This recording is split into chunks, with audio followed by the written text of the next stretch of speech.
Bienvenidos a todos a la primera emisión de nuestro programa Ser Maestros, Historias de la Identidad Profesional.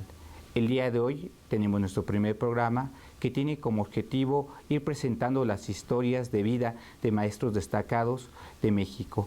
En este programa del día de hoy tenemos a la maestra Graciela González de Tapia, quien es conocida por sus alumnos, por sus compañeros maestros, por sus padres de familia como Chela. El primer programa tiene como título Construyendo Caminos, trayectoria profesional de la maestra Graciela González.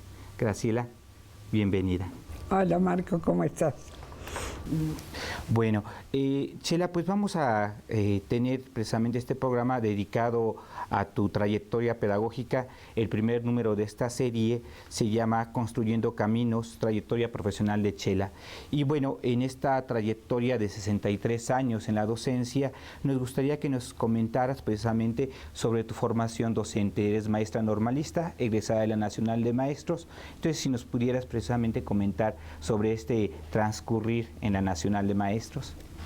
Pues no tiene nada de extraordinario, soy una maestra normalista como el gran montón de normalistas. Nunca fui destacada ni por ser la más brillante ni por ser la menos apta. Estuve con el montón de maestras, salí de la normal, me dieron mi nombramiento y empecé a trabajar. Y creo que es lo que ha sucedido con todas nosotras. El último día de clase en la escuela marcaba un fin en la normal. El primer día del siguiente año lectivo éramos maestras en nuestras escuelas. Eso es todo. Sí, de este periodo, en tu paso por la Nacional de Maestros, me gustaría que nos comentaras si hubo un impacto especial en la formación que tienes como docente, si hubo algún docente, algún maestro que haya dejado una huella en especial en ti. Yo recuerdo con mucho cariño a la maestra Ballesteros, la maestra Elías de Ballesteros, que era una maestra muy entregada, era junto con su esposo, el maestro Antonio Ballesteros, un matrimonio de pedagogos. Y por supuesto, eran refugiados españoles. Durante el exilio trabajaron los dos en las escuelas normales y yo tuve la suerte que ella fuera mi maestra. Sin embargo, la quise mucho y hubo algunas cuestiones que platicó que me impactaron, pero no pienso que haya habido un impacto especial. Yo hice la normal mayormente porque mi madre me dijo, no te puedo pagar una carrera grande, puedes ser secretaria o maestra, ¿qué prefieres? Y preferí ser maestra. Esa es la más auténtica de las verdades. Oye, Chela, bueno, y cuando tú egresas como maestra de la Nacional, te asignan a una escuela en el año de 1950, que estaba en la colonia Romero Rubio. Ah, sí. Para mí era una peregrinación. Considera que yo era una jovencita de 18 años. Mi experiencia de vida era la de una niña, la de un estudiante. Y de repente llegó un medio que era un poco duro, en una colonia que en aquel entonces ni siquiera tenía calles pavimentadas. El local para trabajar era una casa que no tenía absolutamente ninguna condición de escuela. Los niños llevaban su mesita y su sillita y algunos un guacalito en vez de mesa, porque eso era lo que se podía. A mí me daba miedo. Tenía niños en tercer año con edades entre 8 y 18 años.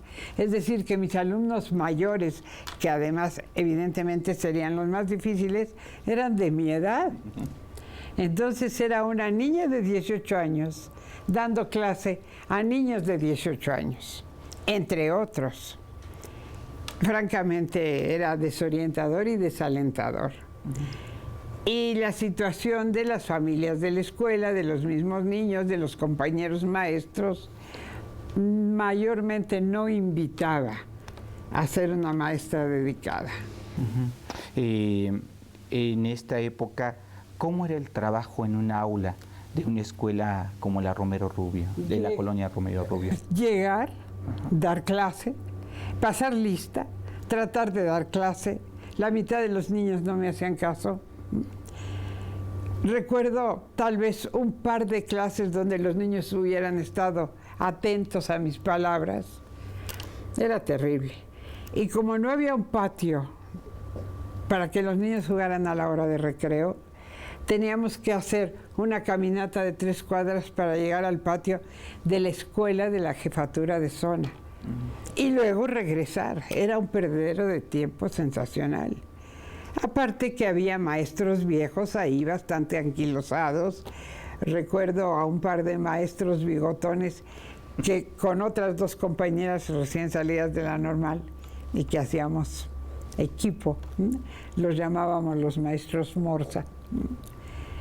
Que tenían la desvergüenza de llegar a la escuela a las 10 de la mañana e irse a las 12 y daban por cumplida su jornada de trabajo.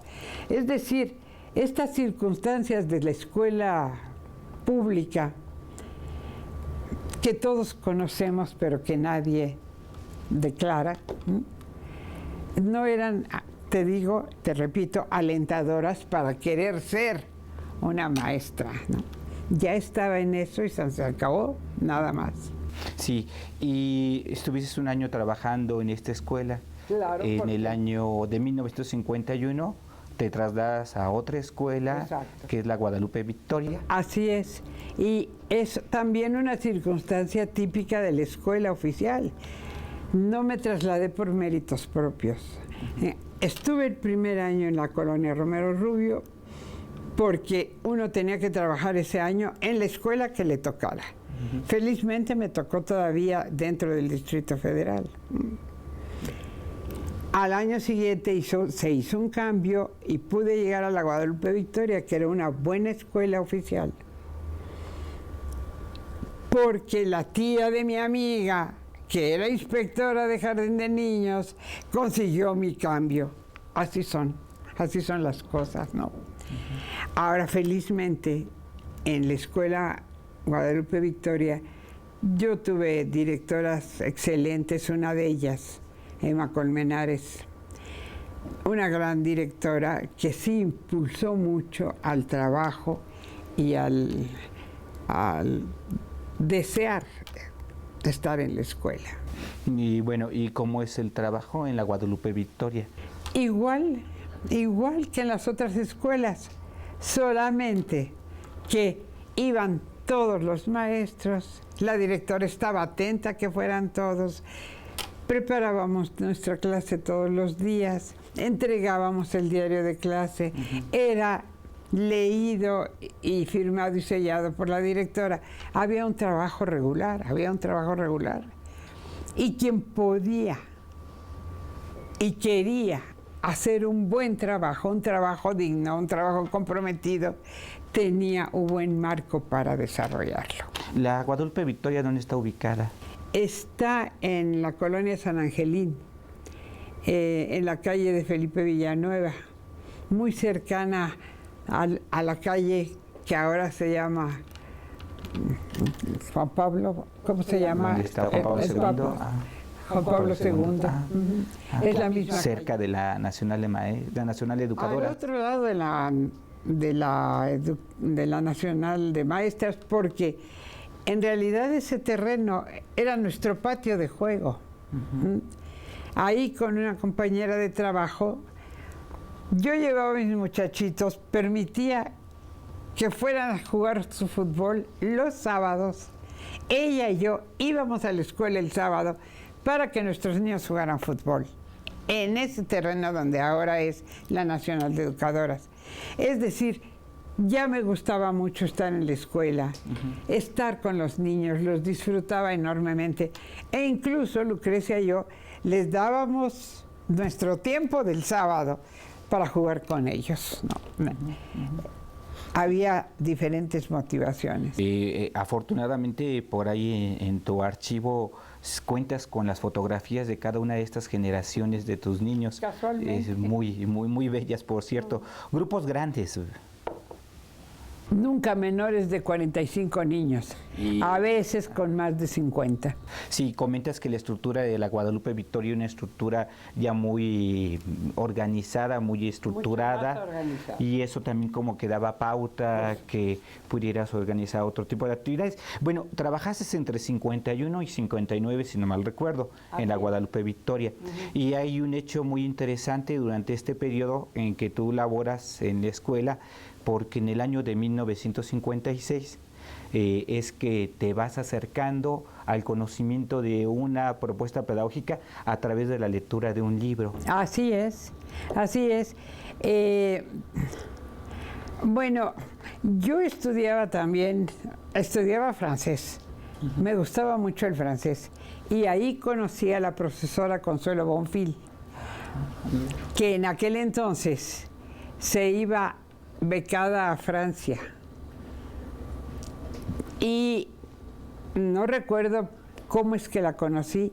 El caso es que ella me platicó de una escuela de la cual ella había tomado el modelo para hacer su tesis de maestra, que era la Escuela Experimental Freinet de San Andrés Tuxtla, Veracruz. Entonces ella te lo platicaba en las clases que tenían de francés. Me platicó alguna vez. Ajá. Y luego cuando nos despedimos me dejó cuadernos impresos y un libro que se llama La imprenta en la escuela. Del maestro. De don Herminio Almendros. Ajá. Y ese libro a mí me cambió la vida. Me cambió la vida. ¿Por qué, Chela? ¿Por qué? Porque habló sobre la introducción de las técnicas Freinet en España durante la República. Pero además, Almendros era un gran literato. Tiene otros muchos libros dedicados a los niños, lecturas verdaderamente ejemplares, y su forma apasionada de describir el asunto conmueve. Entonces no es nada más una descripción fría de un libro pedagógico. Sí. Es una descripción apasionada de lo que se puede lograr con los niños trabajando en libertad. Ese libro transmite la vivencia del trabajo en el aula, y cuando Chela lee este libro, La imprenta en la escuela de Almendros, cambia completamente tu forma de trabajar. 1956. En 1956 yo inicié tratando de hacer o de seguir un poco lo que el libro me decía. Ahora comprendo que era muy poquitito, pero ya era algo. Lo más fundamental, permitir que los niños se expresaran con absoluta libertad, que es hoy por hoy la columna vertebral de las técnicas Freinet, la libertad de expresión. Sí, y a partir de este libro, tomas la iniciativa de buscar a Herminio Almendros.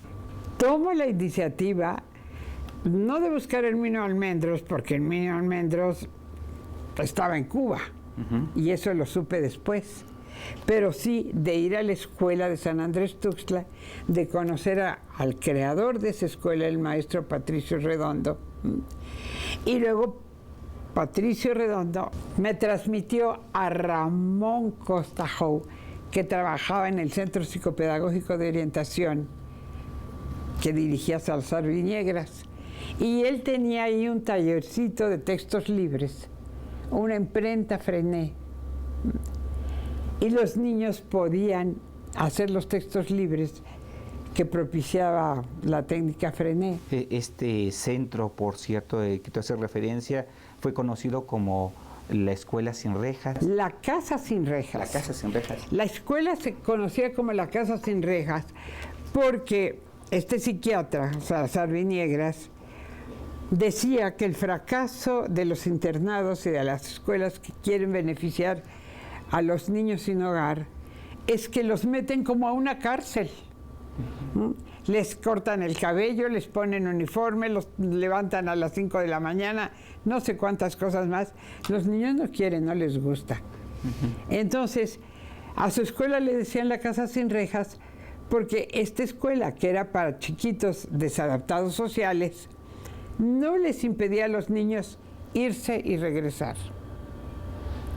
Ellos podían fugarse de la escuela, como hacen los chiquitos de los internados.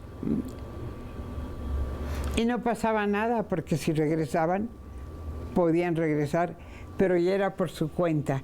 Y entonces era más fácil que se quedaran y se establecieran ahí. Y justamente uno de los atractivos de la casa sin rejas era poder trabajar la imprenta, los textos libres, la libre expresión y, por supuesto, que los niños permanecían. Volvemos un poquito a la pregunta sobre el libro. O sea, este libro te dio la pauta, por un lado, para visitar la Escuela Experimental Fray Inés de San Andrés Tuxtla, Veracruz, y posteriormente en ese contacto con Patricio Redondo buscar la Casa Sin Rejas donde trabajaba Ramón Costa Jou.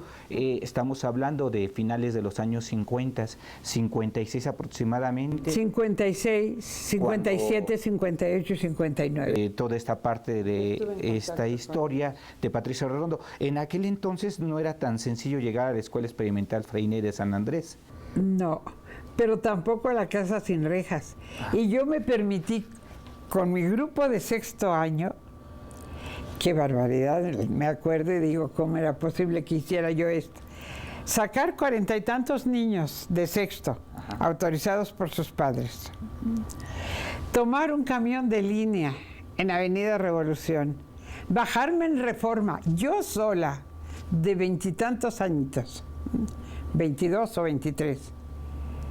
Con mis chamacos de sexto, tomar un camión, Lomas, bajarme en la Escuela Sin Rejas y meterlos a la escuela, porque Salazar Viniegra los invitaba a niños de las escuelas y hacía concursos y hacía preguntas y los niños que contestaban les daba $1. Entonces, bueno, los míos quisieron ir y yo los llevé un par de veces y tuve contacto con la Escuela Sin Rejas, con Ramón Costa Jou, y mis niños trabajaron las imprentas de esa institución. Bien, yo creo que aquí nos podremos detener un momentito para comentar sobre estos maestros, de Herminio Almendro, de Ramón Costa Jou, de Patricio Redondo, que son maestros exiliados de España, que llegan a México y que empiezan a retomar una práctica que en España habían ya realizado con la cooperativa de la imprenta en la escuela. Son maestros exiliados que tienen además una característica particular de ser maestros que trabajan con pedagogía Freinet. Exacto, son los introductores de la pedagogía Freinet en España en época de la República. Bueno, y además de que ves la posibilidad del trabajo de Patricio y de Ramón, te enamoras de la imprenta. Claro, claro, porque la imprenta en la escuela sigue siendo el apoyo de la libre expresión de los niños. El acicate de poder ver el textito impreso en los niños es algo que les encanta y que les maravilla. Ver su nombre firmando un texto impreso. Entonces, quieren participar. Y lo único que tienen que hacer es escribir. ¿De qué? De lo que quieran. Por lo tanto, el estímulo es formidable. Permite todo. Sí, porque ves esta práctica en las aulas de Patricio y de Ramón Costa Jou.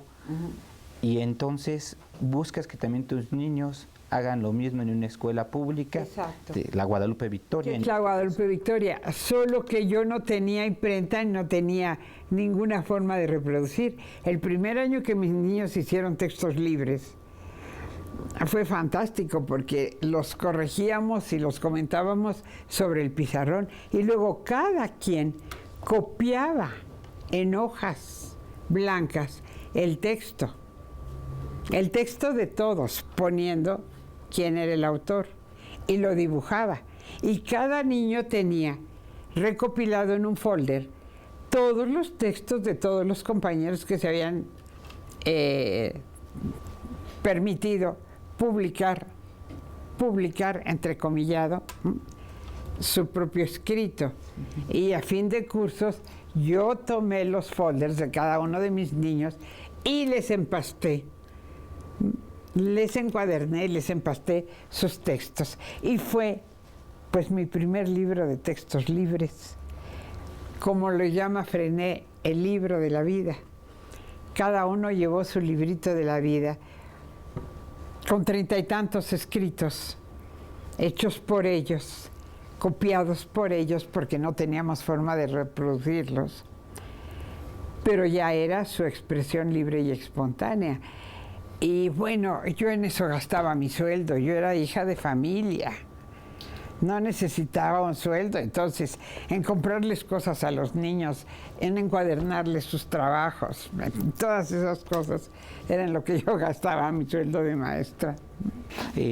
A mí me gustaría que en este momento abordáramos otro tema muy interesante que te tocó vivir, porque estamos hablando ya del año 56, 57, 58, que en el año de 1958 se genera un movimiento de docentes del Distrito Federal que tuvo un impacto muy importante en las relaciones laborales, e incluso podríamos decir en cierta manera también pedagógicas de la época, que fue el movimiento que encabezó el movimiento revolucionario del magisterio, 1957-58 aproximadamente. Exactamente en 58, en abril de 58.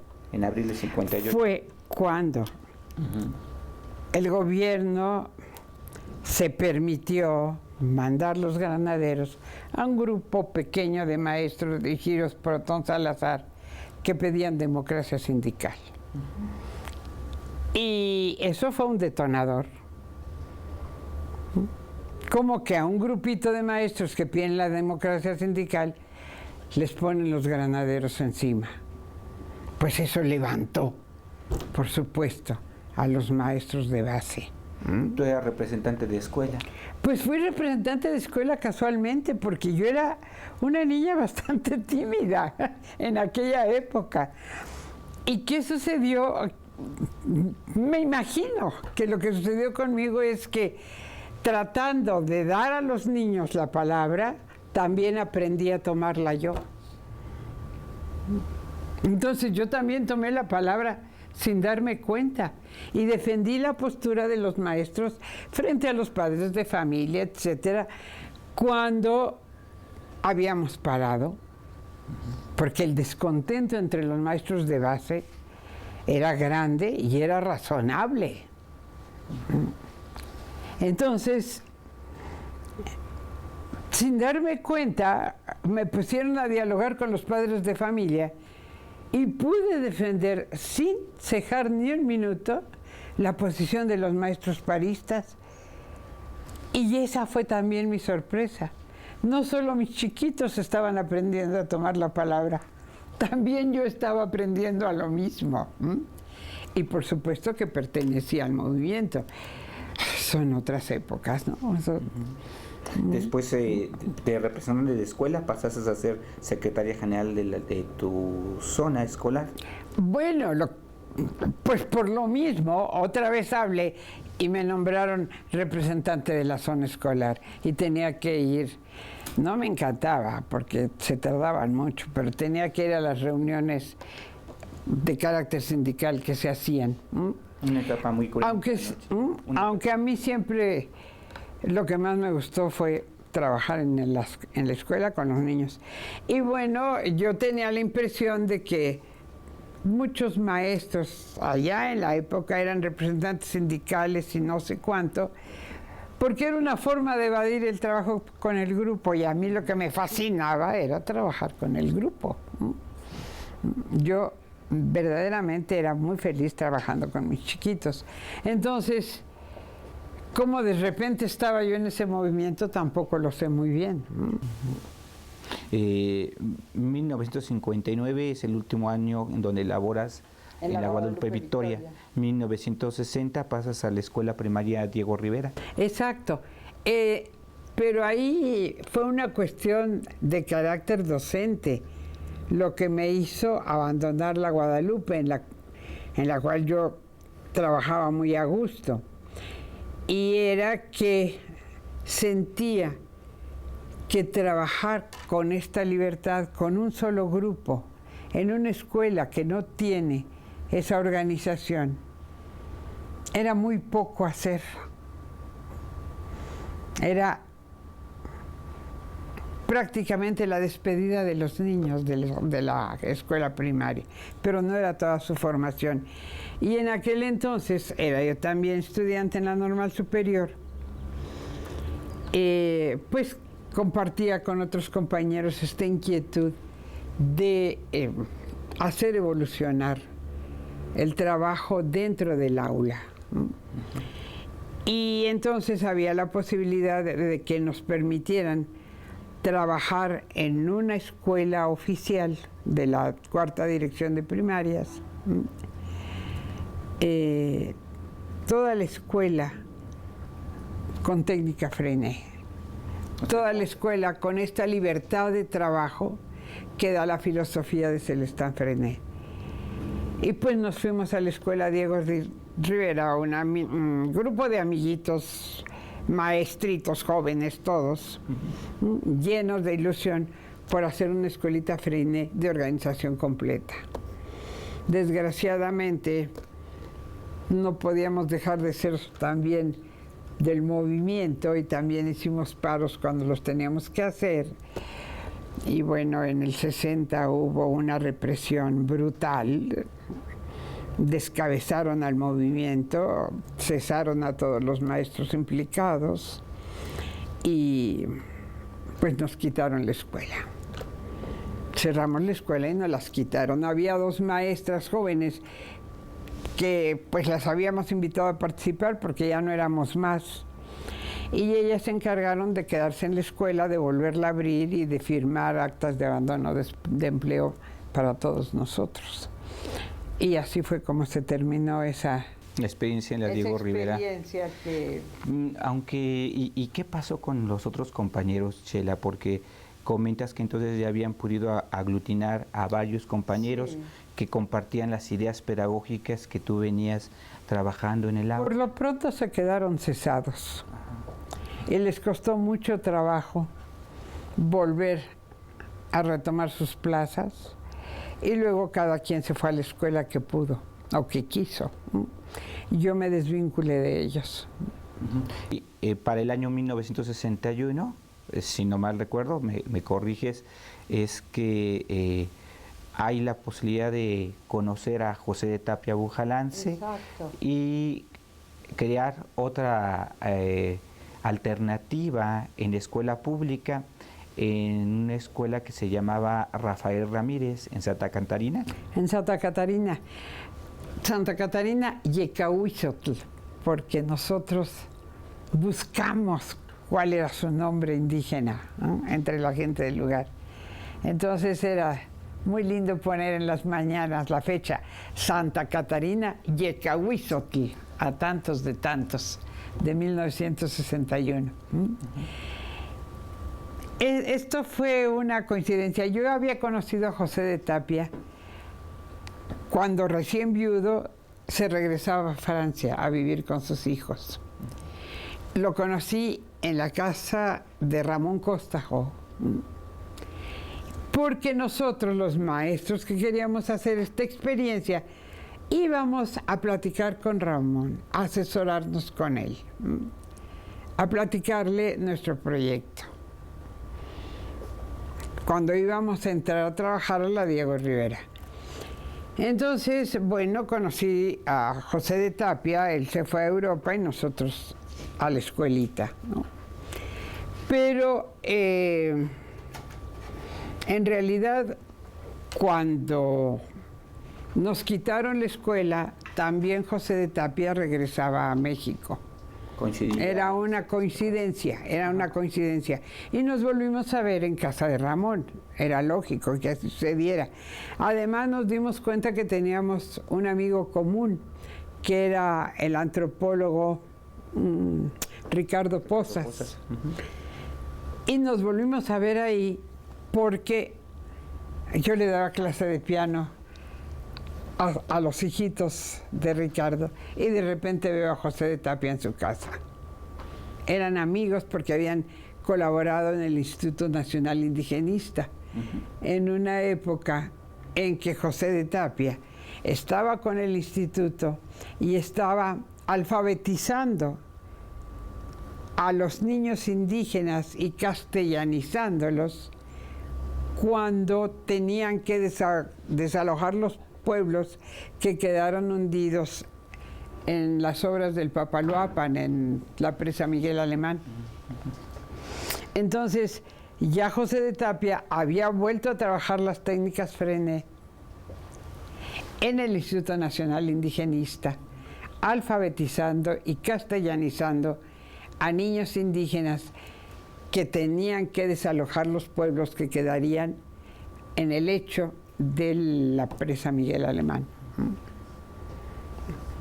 Y entonces hay esa posibilidad, él regresa, se conocen, platican, y cómo es que pueden tratar de impulsar este proyecto en la Escuela Rafael Ramírez. Resulta que cuando llegó Pepe a México otra vez dijo: ya no tengo mujer, mis hijos no me necesitan, no puedo quedarme a vivir con ellos, regreso a México y quiero ser maestro de niños otra vez. Y sus amigos de Secretaría de Educación Pública le dan la escuelita de Santa Catarina, que es un medio absolutamente rural.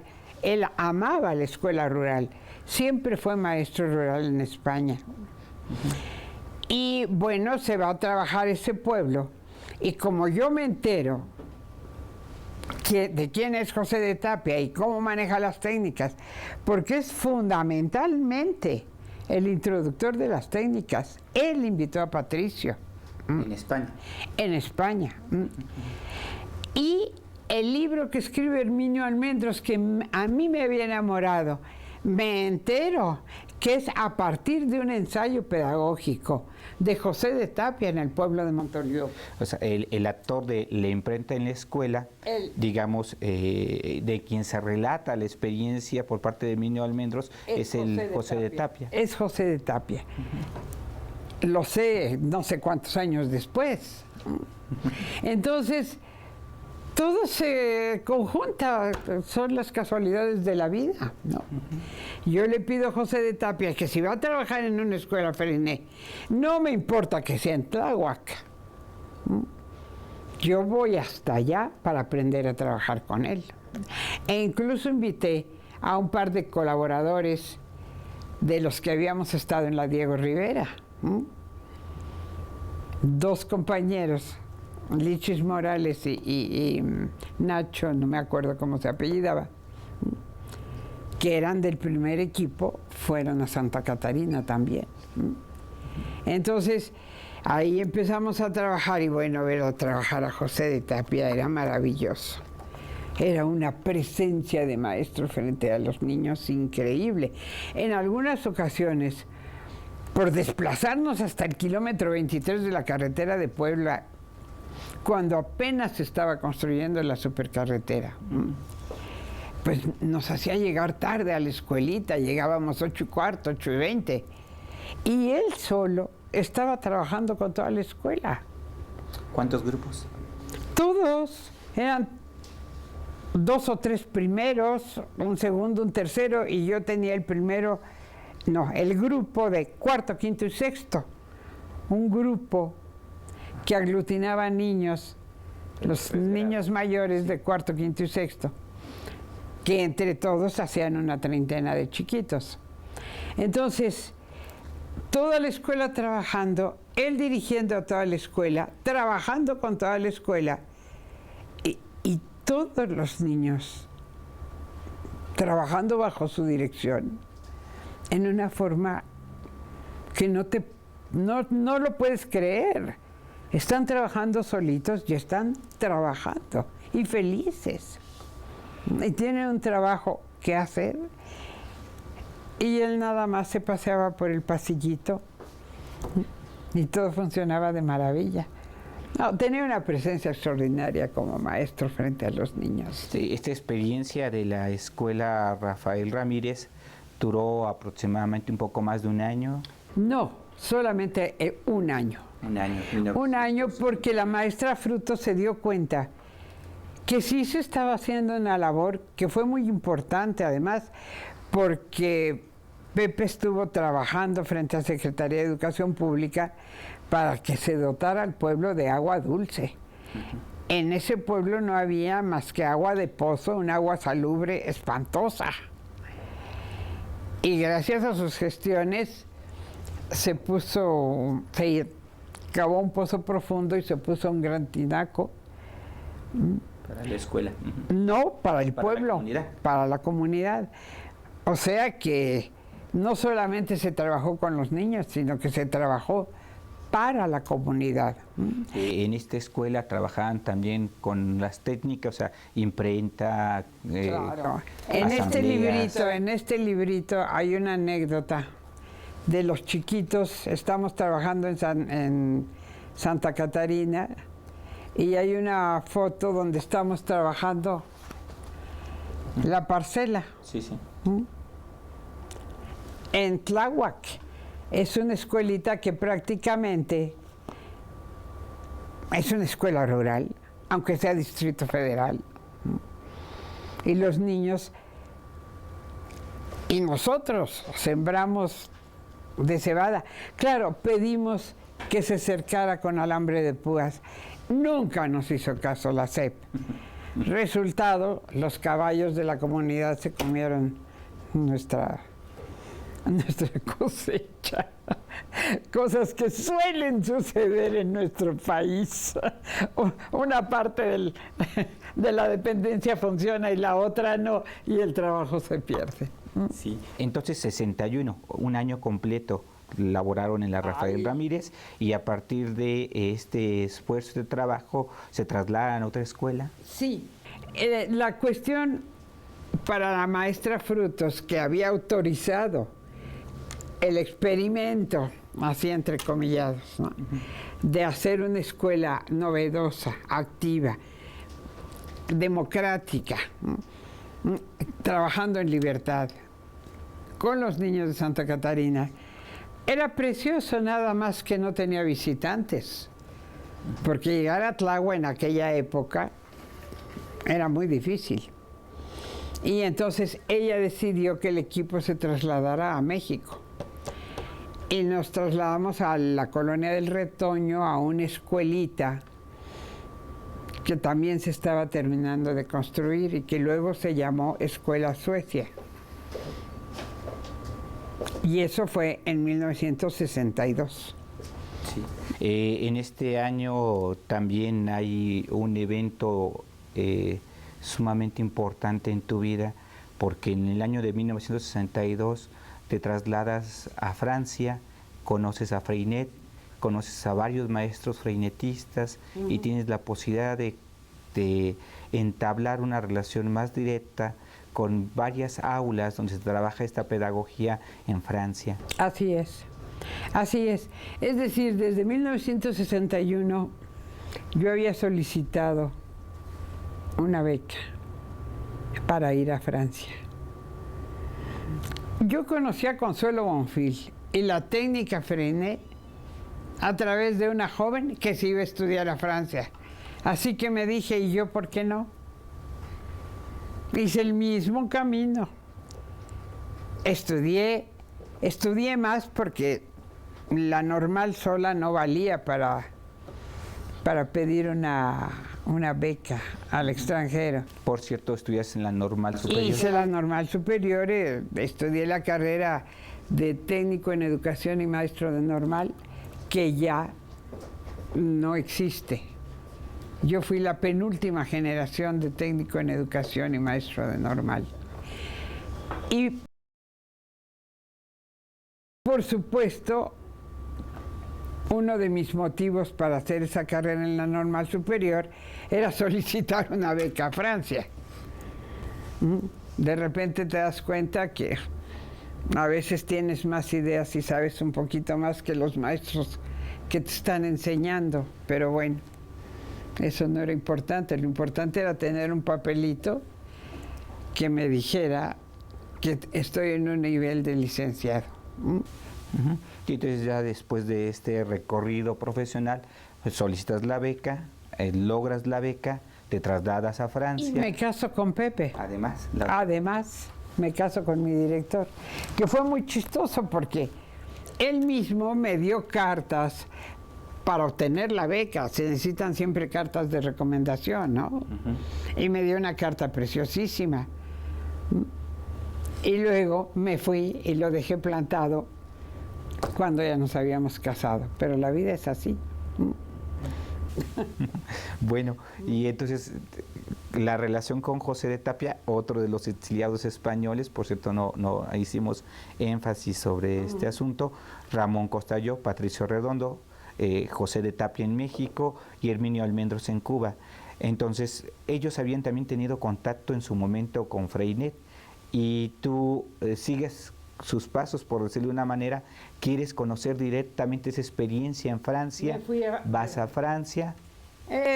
Para poder llegar a Francia no fue tan fácil, porque para estudiar pedagogía me dijo la persona encargada de dar becas: maestra, no va a conseguir nada porque a nadie le importa la pedagogía.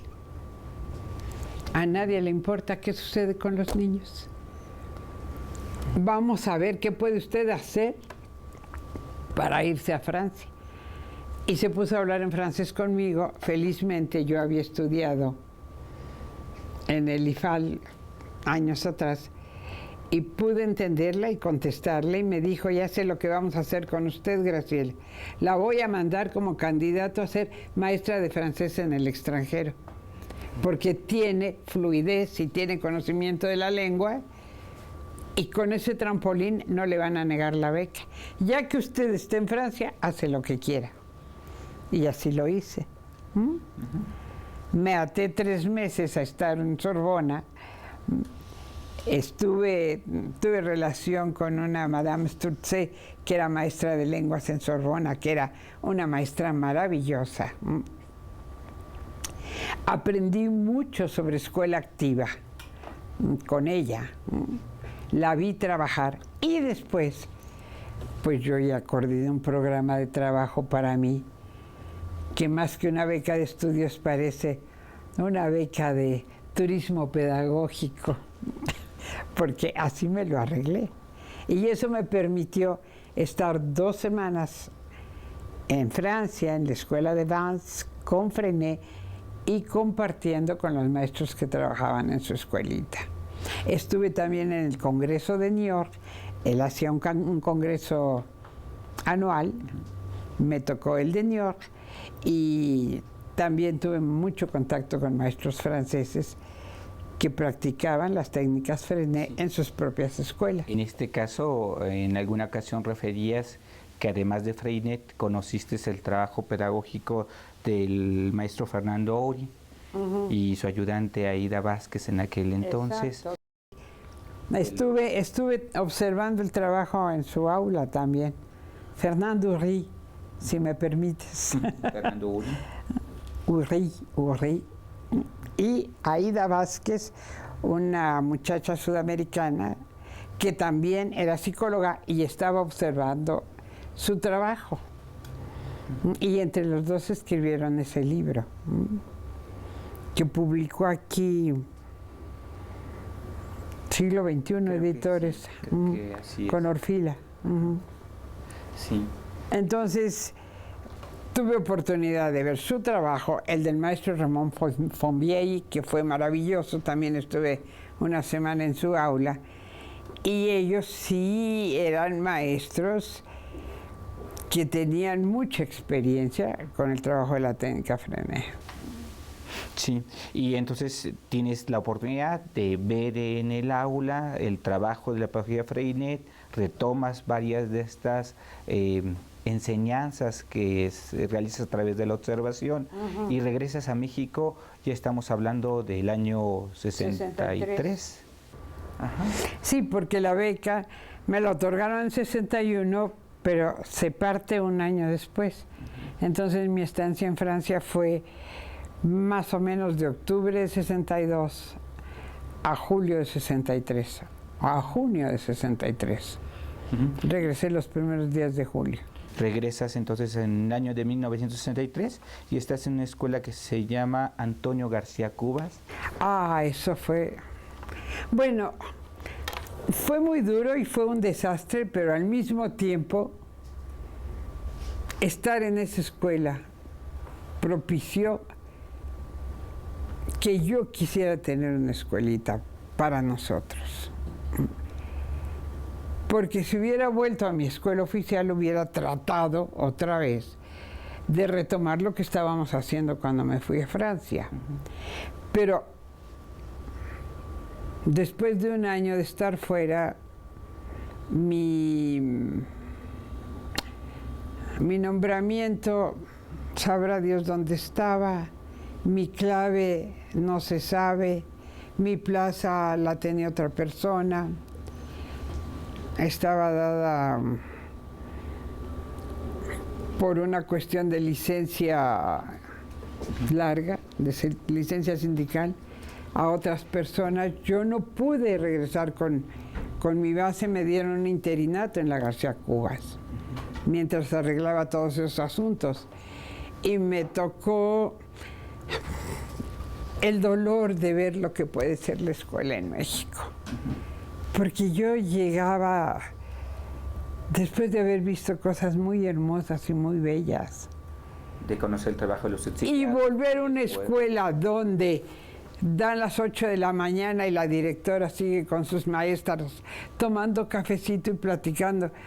Hasta recuerdo que comían polvoroncitos de esos Lili con azúcar glaseada. Wiri wiri las maestras chacoteando, riéndose, tomando café con las pechugas llenas de azúcar glass. Y las niñas medio matándose en el patio. Y nadie les hacía caso. Era una indignación en mí, que crecía y crecía y crecía. Y que yo me hacía cada vez la maestra más antipática en esa escuelita. Te voy a platicar un hecho, nunca te lo he contado. Yo tenía un tercer año en esa escuela. Cubría un interinato. Las niñas estaban como para primer año de primaria. Estaba trabajando con ellas lo mejor que podía. Y las otras compañeras abajo platicando con su directora y contando chistes y esas cosas. Y las de junto de mi salón, estaba yo en un segundo piso, haciendo un escándalo las criaturas solas. Me meto a su salón y veo que están montando los mesabancos para alcanzar una ventanita, estas ventanas se llaman ojo de buey, tipo colonial, para asomarse por la ventana, una ventana que está al aire libre, montadas en estas mesas. Lo único que se me ocurrió fue sacarlas del salón, formarlas. Estar trabajando con mi grupo, pero atendiendo también a las chiquitas afuera y que no estuvieran en peligro de treparse en las bancas y poderse caer por la ventana. Y sube la maestra y las ve muy formaditas y muy tranquilas. Y le digo, discúlpeme maestra, las niñas estaban haciendo pirámides de mesabancos.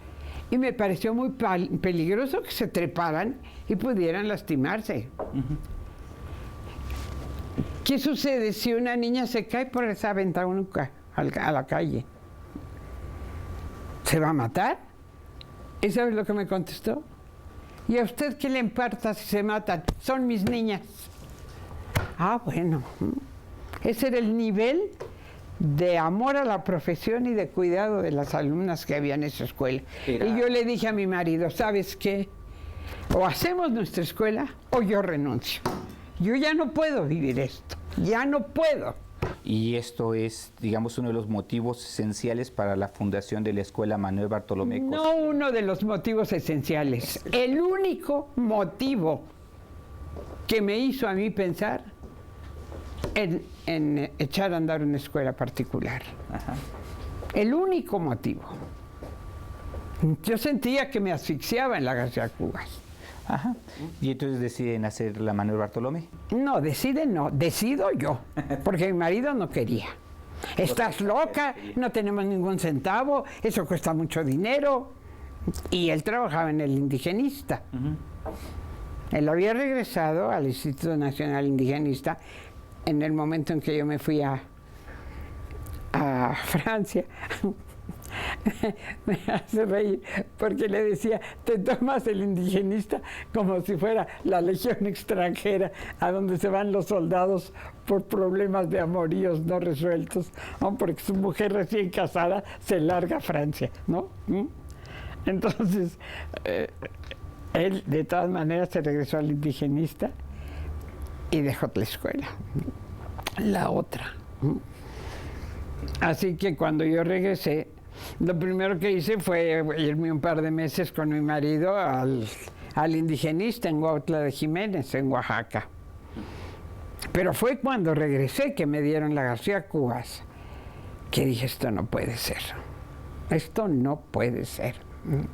La idea era también poder poner en práctica todas esas ideas pedagógicas. Pero yo ya había tratado de hacerlo en la Olavarría, una escuelita que estuve antes de irme a Santa Catarina con Pepe. Y claro, decían, esa maestra es comunista, porque yo sacaba mis prensas y los niños hablaban y formábamos los textitos y hacían libros. Y les encantaba y estaban felices en la escuela. No, pues seguro que yo era comunista. Hasta le hablaron a mi antigua directora a preguntar por qué yo me había ido de esa escuela, ¿no? Pero sí podía trabajar con las niñas. Hicimos un librito de escritos, se llamaba Colibrí, y la pasamos muy bien, febrero, marzo y abril, porque en abril me fui para Santa Catarina. Y sí se puede en la escuela oficial, pero es contra viento y marea. Sí, nos queda poco tiempo, Chela, para ir concluyendo. Y me gustaría que también pudiéramos comentar sobre la escuela Manuel Bartolomé Cosío, una escuela que está por cumplir 50 años de trayectoria, 50 años que también va ligado con tu propio trabajo, 50 años como maestra y ahora directora de la escuela. 50 años en mi propia escuela, más 14 años en la escuela oficial, son 64 años de maestra que he caminado día con día. Y sigo en eso, Sí. Primeros años, los años 60, 64 se funda la escuela. Tienen varios locales incluso, o sea, inician en una escuela... En una casita adaptada y luego pasamos a una más grande y luego a otra más grande y luego a otra más grande. Hasta que en el 75... En el 75 podemos construir una escuela. Podemos construir una escuela, eso es otra historia que nos lleva un programa entero. Porque en realidad se consiguió un terreno prestado del Distrito Federal. Y cuando por fin nos los prestaron después de un trámite de 2 años, realizado fundamentalmente por los padres de familia. Entonces nos otorgan el terreno en préstamo y dice mi marido, ¿y con qué lo vamos a construir? No tenemos ni quinto. Y era la verdad. Teníamos 12, 13 años de trabajar y habíamos ahorrado 250,000 pesos de antes. Un presupuesto de una escuelita hecho por los padres arquitectos de la escuela era de 6 o 7 millones de pesos. ¿Cómo le íbamos a construir?